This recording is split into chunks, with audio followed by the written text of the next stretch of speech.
polls, the results that are now coming in, yet another candidate where election results that have now been announced as the winner, and this is the TMC candidate winning the Raiganj bypoll.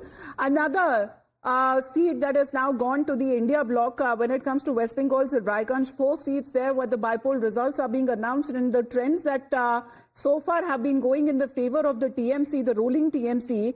Krishna Kalyani, which has been the TMC candidate from West Bengal's Raiganj, has now won the seat. This bypoll that is now considered as far as another point that has now been added when it comes to the TMC, the ruling TMC, and so far, whether be it in Punjab, in Tamil Nadu, and even now in West Bengal, the ruling parties and their candidates seems to be leading, even in Himachal Pradesh as well. Let's go across to Adrija now. Adrija, the Raiganj announced, the result has been announced. Well, absolutely. You see, the results in Raiganj have been announced, and of course, TMC have won the seat in a clear majority. They have comfortable number of votes there, in fact.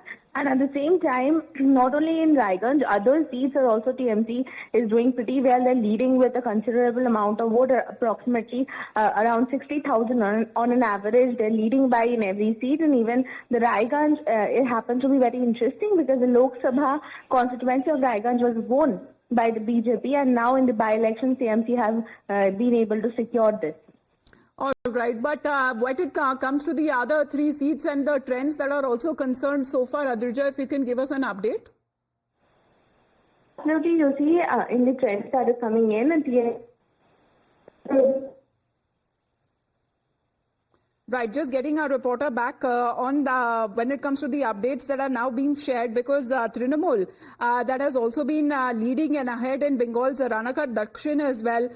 They have been leading with a significant margin of over 32,000 votes. But even when it comes to the pictures that are now emerging from Raiganj, Trinamool's Krishna Kalyani, who was earlier leading, has now won this seat. And this margin itself is also significant as far as BJP's Manoj Ghosh and Congress candidate Mohit Sengupta, who were trailing as per the trends that were coming in from the Election Commission of India, the website that it was updating.